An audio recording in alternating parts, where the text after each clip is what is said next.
before the finish line once again. Santa Maria with Giga's crew on the left, Pinta with Jarvis's crew in the middle, and the Wharf Rats and the Nina on the right as you look at it on your screen. And from my vantage point, I just talked to Tyler Rogers, just texted me, and he said that he's tuning in now. All right, boat on the right is ready. Nina is ready. And the other two boats are drifting up. They don't even look up. Middle boat is ready, and they're off. We have a start, and it's a good start. Yeah, so try and keep an eye as best as you can at the oars as they come in and out of the water. That's the key to how fast these boats move. And if you're interested, or if you were looking at the video, you could also see the committee boat off to the right, way off to the right, just out of the race lane, just past the Wharf Rats, and you can see the wake that the committee boat is pushing as they're keeping up with the racers. And from here, the early start, Andrew, looks like the Wharf Rats are off to a good start, off on the right. Yeah, they're a strong team. Won a couple years ago, and they're definitely one of the favorites for this race. And if you notice, with Ralphie Martin on the committee boat, they drive just slightly behind the Seine boats, and that's because a wake could really screw up a race for these guys, and it's happened. Yeah, we noticed that there are some pleasure craft following the boats as well off to our left, and they're staying out of the lanes. There's one a little bit close on the left there, but now he's going off to his port side as well. They get very upset about boats that don't know what they're doing and cause a wake. Well, I used to go lobstering off here with my dad for about 10 years, and we made sure we avoided lobstering during this week and on weekends. So it still looks like the far right Nina is in the lead with the Wharf Rats, with Jarvis's crew out there as well. And I think you can even see from this vantage point that the youngsters, as you pointed out, Andrew, are lagging behind a tad. Plus, they've drifted off to their left. That is Giga's crew in the Santa Maria. Yeah. The other two boats staying close together. The wind is at the backs of the rowers right now, and needless to say, once they make the turn, it's going to make it a little bit tougher for these guys. Actually, it's a side breeze as I look at the flags blowing here. It's actually blowing from across their from their right to their left, and it's not that bad. And you can almost see it in the wake. You see how it's going like that a little bit? Yep, so it's not too bad. Going from right to left. So I'd say they're about 2/3 of the way out toward the flags in the first heat. Don't forget, you can watch this in St. Peter's Club too. St. Peter's Club, big screen TV there showing the St. Peter's app. Yep. Lenny Gilardi just texted me. He said that they're tuning in, so I know it's working down there. Feel free to get down there, grab a few beers, hang out, and just enjoy yourselves. It's Florida Fiesta. Lenny Gilardi still crushing the softball? Oh, I don't think so. I haven't seen him at Magnolia in a while. He could crush him, boy. Did he? Oh, yeah. Oh, yeah. All right. A couple of 100 yards, maybe 100 yards away from the turn. Very close. On the right. And you can see the splash in the water. Not a lot of splash, I guess. That's the key, too.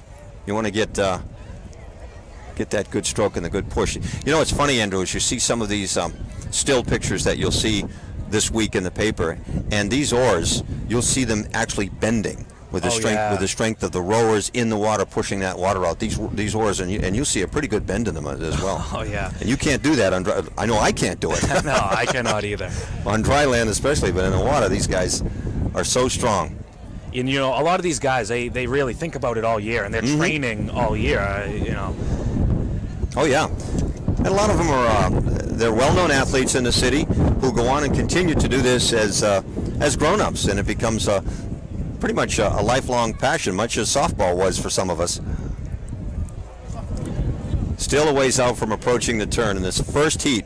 On the left, Giga's crew in the Santa Maria. In the middle, Jarvis's crew in the Pinta, and the Wharf Rats are the boat on the right in the Nina.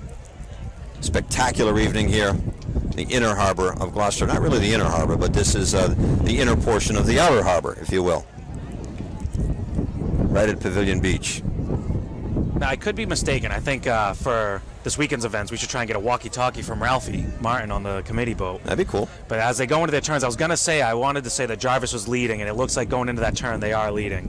Not by much. Not as much as I thought originally. Yep. But they are making the turn. Both boats And when it's this close, this turn really could dictate the way the rest of this race goes. And it looked like a very smooth turn for Jarvis. Yeah, I got to tell you, Jarvis looked like they came out of the turn first, coming down the home stretch now. Yep, they absolutely did. Yeah. The Wharf finally coming out right now.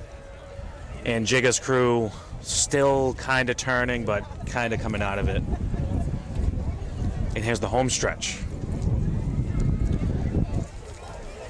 Carnival rides, you can hear the carnival sounds behind us at Pavilion Beach as the St. Peter's Fiesta is not officially open. Unofficially it is. The carnival rides are underway, and of course people are celebrating St. Peter's Fiesta. The novena ended, I think, on Tuesday. A 9-day novena, 8-day novena. And I just got a text from Danielle Vizina tuning in. She's still in Medford, but she'll be heading home this weekend for Fiesta. I think it's pronounced Metha. Medfa. Yeah. Metha. Medford, all right, that's cool. So again, if you don't have the app, get it. If you're listening on MSO, go ahead and download the app if you want to see the video. St. Peter's Fiesta app. Download it, and if you like what you see, you got some comments, complaints, or suggestions, but mainly compliments is what we're looking for. Yeah, right. Be easy on it. Yeah, fill it out on the St. Peter's app. Just go ahead and do it. Yeah. Okay.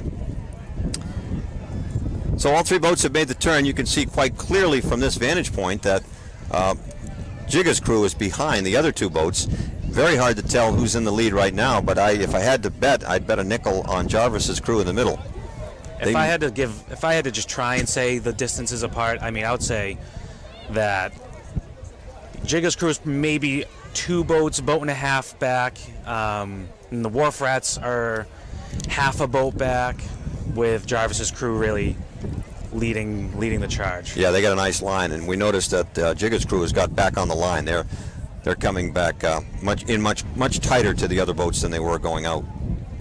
Yeah, and I mean, just one slight veering in the wrong direction can really it extend your race by that much that you're veering off. You were a math teacher. What's the geometry in that? You know, the trigonometry. Well, a small angle. Obviously, the distance gets bigger and bigger as you go further. It can be a tiny 1 degree mistake, but if you're going half a mile, 1 degree is a lot bigger than it is when it's down there with 100 yards. Yeah, exactly. So, and we saw them going off for how long? You know. Yep.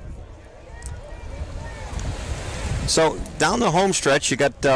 I want to say the Wharf Rats are coming in closer. I want to say that Really? they're still within that boat and a half, but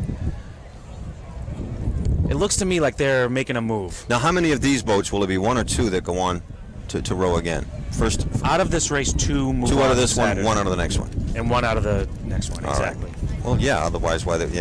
Can't have two out of the next one, can you? Yeah. Wouldn't make any sense. Everyone wins. Everyone gets a trophy. Yeah. Participation. Excuse me. I would say for the two boats in the lead, at this point, I mean, talk about pacing yourselves. Maybe they would have the notion to take some off because they know that's a good point. Yep. They've got the win. That's a good point. That being said, this could be used as a good mental kind of win if they were able to pull one out over Jarvis's crew.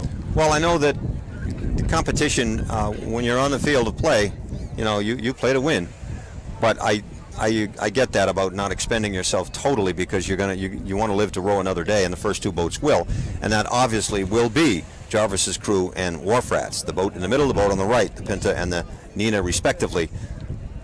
Barring a catastrophe, they will go on to row in the next race on Saturday. And it looks like, and just if you can see a comparison here, it looks like Jarvis's crew is a stroke and a half. They're getting their oars 1.5 times in more than the young crew, Giga's crew. Yep. Yeah, and that's just that endurance and strength of being able to move the boat. Very much so, yeah.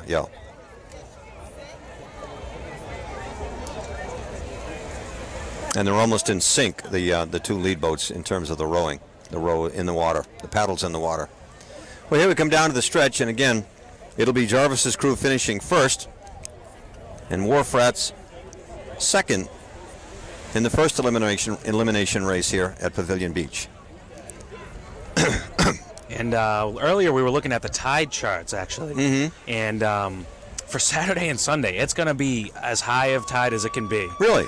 And well, so that'll this be good is for the Greasy Bowl. This will be a small beach on Saturday and Sunday with and a long race. People. No, they have the same distance. Well, it'll be a little bit. Yeah, they'd have to bring in the flags. Yeah, they would bring the flags in differently. But the point is that these boats, when they're coming on hard, We're going to go right into the people. Right. You know, so if anyone's listening that'll be here Saturday, Sunday, be careful if you're on the shoreline. There's the Pinta coming in first with Jarvis's crew. And a couple of boat lengths behind is the Wharf Rats. And they did let up. You've seen them let up. You've seen them come into the finish line and just carve a path into the sand. And they're just cruising in. They do live for another day. And then coming in third is Giga's crew, and they're quite a bit offline, as you can see. They're going to end up between the two boats. So a very competitive race, and Pinta and Nina, Jarvis's crew, and Wharf Rats. And did you pick? Did you say Jarvis's crew was one of the favorites? Yeah. Yep. As well as with the Wharf Rats. Yeah. And that's Tom Jarvis on that boat. With all the guys on these boats, the Jarvis's crew and the Wharf Rats, they've all been doing it for many, many years. So I just knew going into it, the people they had on this boat were just a bunch of rowers. I know Dave Lanquata thinks about it all year round. He's a sick bird. Dave on that boat? Yeah. Oh, yeah. Okay. Of course, business owner in Gloucester, and family owns the Gloucester House Restaurant, which coincidentally is streaming this live video from Andrew's St. Peter's Fiesta app. And that's where you can watch it. You can also download the app if you don't have it, St. Peter's Fiesta app. Grab it. Still plenty of time. Another race to go here. And a lot of activities coming up this weekend. The next broadcast, the next streaming will be on Friday night as Streamography.com will be broadcasting that right here from this vantage point, the greasy pole. And at high tide, a little less impact for the walkers. Yeah, and with less of a crowd for Wednesday eliminations, it's